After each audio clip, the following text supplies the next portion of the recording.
సింహాద్రి అప్పన్న గోవింద గోవింద. సింహాచలంలోని శ్రీ వరాహలక్ష్మీ నరసింహస్వామి వారి ఆలయ గిరి ప్రదక్షిణ ఉత్సవం ఈ నెల 20వ తేదీన నిర్వహించబడుతుంది. ఈ వీడియో స్కిప్ చేయకుండా మొత్తం చూస్తే మీకు సింహాచలం గిరి ప్రదక్షిణ గురించి పూర్తి వివరాలు తెలుస్తాయి. ఆషాఢ పౌర్ణమి తిథి జూలై 20 శనివారం సాయంత్రం 5:59 నుండి జూలై 21 ఆదివారం మధ్యాహ్నం 3:46 వరకు ఉంటుంది. ప్రతి సంవత్సరం ఆషాఢ పౌర్ణమి రోజున భక్తులు సింహాచలం కొండ చుట్టూ గిరి ప్రదక్షిణ చేస్తారు. సింహాచలంలో ఆషాఢ పౌర్ణమిని గిరి పౌర్ణమి అని కూడా పిలుస్తారు. ఈ గిరి ప్రదక్షిణకు కేవలం తెలుగు రాష్ట్రాల్లోని భక్తులే కాదు, తమిళనాడు, కర్ణాటక, ఒడిశా తదితర రాష్ట్రాల నుండి భక్తులు లక్షలాది సంఖ్యలో వచ్చి గిరి ప్రదక్షిణలో పాల్గొంటారు. స్వామివారి భక్తులు గిరి ప్రదక్షిణను మహిమాన్వితమైన కార్యక్రమంగా భావిస్తారు. 20వ తేదీ మధ్యాహ్నం 3 గంటలకు శ్రీ వరాహలక్ష్మీ నృసింహస్వామి వారి పుష్పరథం అంటే స్వామివారి ఆధ్యాత్మిక ప్రచారానికి ఉపయోగించే రథం వివిధ రకాల పుష్పాలతో అలంకరించబడి స్వామివారు అమ్మవార్ల విగ్రహమూర్తులతో కొలువుదీరి తొలిపావంచా నుండి బయలుదేరుతుంది. మంగళ వాయిద్యాలు, సంప్రదాయ కళాకారుల ప్రదర్శనలు సాగుతుండగా ఆ సింహాద్రి అప్పన్న వాహనం బయలుదేరుతుంది.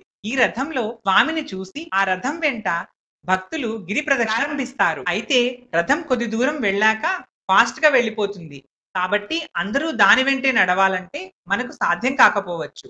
ఈ గిరి ప్రదక్షిణలో మనం సింహాచలం చుట్టూ దాదాపు 40 కిలోమీటర్లు నడవాల్సి ఉంటుంది. చాలా మంది 32 కిలోమీటర్లే అని చెప్తారు. కానీ ఈ గిరి ప్రదక్షిణ సమయంలో మనకు సింహాచలం తొలిపావంచా వరకు బస్సులు వెళ్ళవు. 2-3 కిలోమీటర్ల ముందే బస్సులు ఆపేస్తారు. ఇక అక్కడి నుంచి మనం నడవాల్సిందే. అయితే సింహాచలం క్షేత్రానికి 32 అనే సంఖ్యకు అవినాభావ సంబంధం ఉందని పెద్దలు చెబుతారు. హిరణ్యకశ్యపుడి సంహారంలో నృసింహావతారంలో స్తంభం నుంచి ఉద్భవించిన శ్రీమన్నారాయణుడు 32 రూపాలను ధరించినట్లు సింహాచల క్షేత్ర మహత్యం మనకు చెబుతుంది. ఇందుకు నిదర్శనంగానే ఆలయ బేడా మండపంలో 32 రాతి స్తంభాల పైన ఆయా నృసింహ రూపాలు మనకు దర్శనమిస్తాయి. ఈ నేపథ్యంలో 32 కిలోమీటర్లు నడిచే ఈ సింహాచల గిరి ప్రదక్షిణ భక్తుల్లో ప్రాధాన్యతను సంతరించుకుంది. సంతాన సాఫల్యతను, ఇతర కోరికలను కోరుకునే భక్తులు ఈ ప్రదక్షిణ చేయడం అనాదిగా సాంప్రదాయంగా వస్తోంది. ఇందాక మనం చెప్పుకున్నట్టు కొంతమంది భక్తులు స్వామివారి రథం వెనుకనే గిరి ప్రదక్షిణ ప్రారంభిస్తారు. ఇక్కడ ఇంకో ఇంపార్టెంట్ విషయం చెప్పాలి. చాలా మంది భక్తులు గిరి ప్రదక్షిణ ఏ రోజైతే స్వామివారి రథము ఊరేగింపుగా తొలిపావంచ నుండి బయలుదేరుతుందో ఆ రోజు తెల్లవారుజాము నుండి భక్తులు గిరి ప్రదక్షిణ ప్రారంభిస్తారు. తొలిపావంచ దగ్గర కొబ్బరికాయ కొట్టి స్వామివారిని ప్రార్థించి గిరి ప్రదక్షిణ మొదలు పెట్టేస్తారు. ఎందుకంటే గిరి ప్రదక్షిణ తొందరగా పూర్తి చేసేస్తే స్వామివారి దర్శనానికి పౌర్ణమి ఘడియల్లోనే వెళ్లిపోవచ్చు అని వారి ఉద్దేశ్యం. అదీ కాకుండా స్వామివారి రథం మధ్యాహ్నం 3 గంటలకు బయలుదేరుతుంది.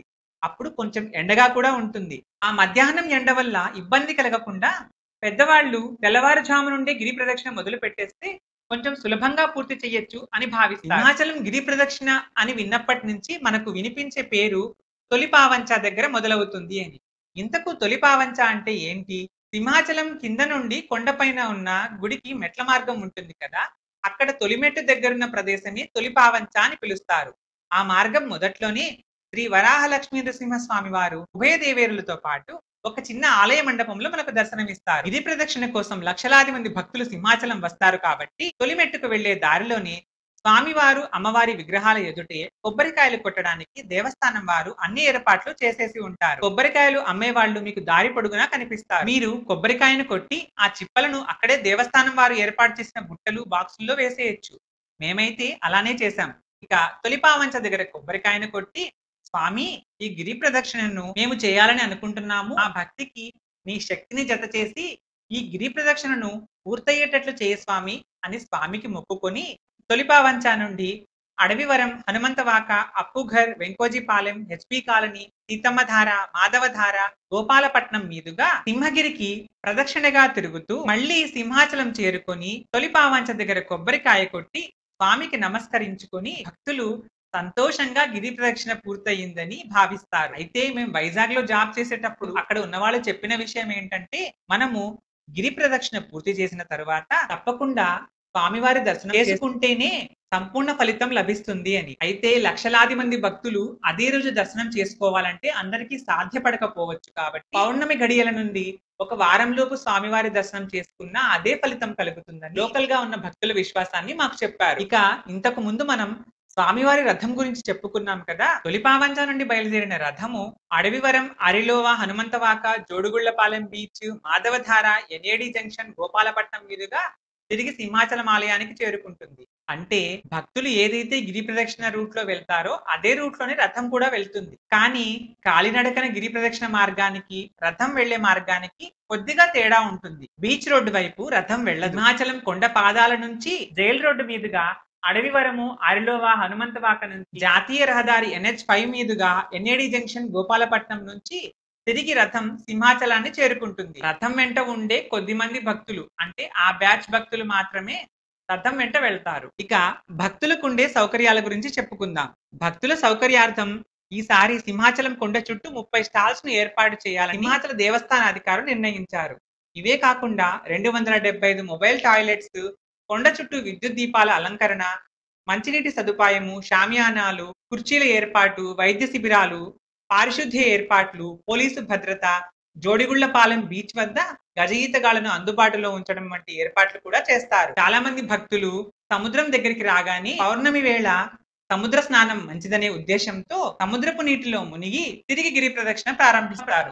ఇది ఎప్పటి నుంచో ఆచారంగా వస్తుంది కాబట్టి చాలా మంది భక్తులు ఇలానే చేస్తారు. మీరు మొదటిసారి వెళ్తుంటే ఒకసారి మునిగి చలిగా అనిపిస్తే మీకు ఇబ్బంది ఉంటుందేమో ముందే ఒకసారి ఆలోచించుకోండి. దేవస్థానం అధికారులే కాదు, ఈ సింహాచల గిరి ప్రదక్షిణలో ఎన్నో స్వచ్ఛంద సేవా సంస్థలు పాలు పంచుకుంటాయి. పులిహోర, పెరుగన్నము, మజ్జిగ ప్యాకెట్లు, వాటర్ ప్యాకెట్లు, టీ, ఇతర పానీయాలు కూడా అందజేస్తారు. ఇంకొంతమంది గిరి ప్రదక్షిణ చేసే భక్తుల కాళ్లకు నొప్పులు రాకుండా మూలిక నూనెలు రాస్తారు. ఇంకా పెయిన్ కిల్లింగ్ స్ప్రేస్ కూడా ఇస్తారు. అంతకు ఎందుకు ఈ గిరి ప్రదక్షిణకు ఇంత విశిష్టత అని మేము అక్కడున్న వాళ్ళని అడిగాము. వారిలో కొంతమంది ఇలా చెప్పారు. అక్షయ తృతీయ రోజు స్వామి వారి నిజ రూపంలో భక్తులకు దర్శనమిస్తారు కదా. అక్షయ తృతీయతో పాటు వైశాఖ, జ్యేష్ఠ, ఆషాఢ పౌర్ణమి రోజుల్లో 3 మణుగుల చొప్పున చందనాన్ని స్వామివారికి లేపనం చేస్తారు. అలా స్వామివారికి మొత్తం 12 మాణుగుల చందనాన్ని కప్పుతారు. ఇప్పుడు స్వామివారు నిజ రూపం నుండి నిత్యము దర్శనమిచ్చే రూపంలోకి మారుతారు. అలా ఆషాఢ పౌర్ణమి రోజే కదా స్వామివారికి ఈ సంవత్సరానికి సంబంధించి చివరిసారి చందనాన్ని అద్దేది. ఆ రోజు స్వామివారిని దర్శించుకుంటే మంచిదని చాలా మంది గిరి ప్రదక్షిణ చేసి స్వామివారి దర్శనానికి వస్తారట అని కొంతమంది చెప్పారు. ఇంకొకరు ఇలా చెప్పారు.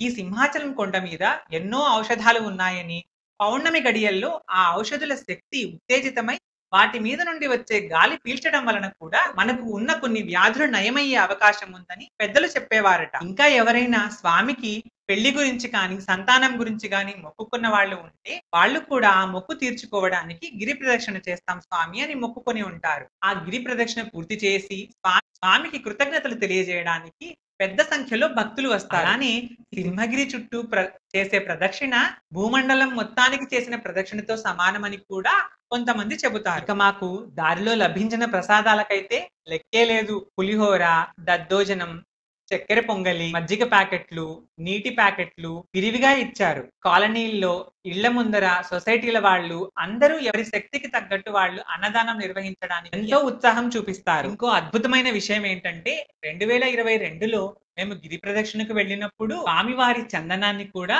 దారిలో ప్రసాదంగా అందించారు. 32 కిలోమీటర్ల నుంచి దాదాపు 40 కిలోమీటర్ల వరకు నడవాల్సిన ఈ గిరి ప్రదక్షిణ అయ్యేసరికి 8 నుండి 12 గంటల సమయం పట్టవచ్చు. కొంచెం నిదానంగా నడిచి మధ్యలో రెస్ట్ తీసుకుంటే 14 గంటల సమయమైనా పడుతుంది. తొందరేమీ లేదు. మీ వేగానికి తగ్గట్టే మీరు వెళ్ళండి. అయితే ఒక బృందంగా వెళ్ళినా, స్నేహితులతో కానీ, ఫ్యామిలీతో కానీ వెళితే ఇది మీకు ఒక లైఫ్ టైం మెమరీ అవుతుంది. ఇక చాలా మంది భక్తులకు వచ్చే డౌట్ ఏంటంటే చెప్పులు వేసుకోవచ్చా? మేమైతే ఎండలో చెప్పులు లేకుండానే నడిచాము. మధ్యాహ్నం పూట నడిచేటప్పుడు కాళ్ళు కొంచెం కాలినట్లు ఇబ్బంది కలుగుతుంది. సాయంత్రం నుండి గిరి ప్రదక్షిణ మొదలు పెట్టే వాళ్ళకి ఈ ఇబ్బంది ఉండదు. అయితే మీరు మీ ఆరోగ్య రీత్యా మీ పరిస్థితిని బట్టి చెప్పులు గాని, సాక్స్ గాని వేసుకుంటే మంచిది. చెప్పులు వేసుకుని వెళ్లే వాళ్ళు తొందరగా అలసిపోకుండా వెళ్ళడం అక్కడక్కడ గమనించాము. బస్సులు ఆగిన చోటు నుంచి తొలిపావంచ చేరే చోటికి కొద్ది దూరం వరకు తివాచీలు పరిచినా దారి మొత్తం తివాచీలైతే ఉండవు.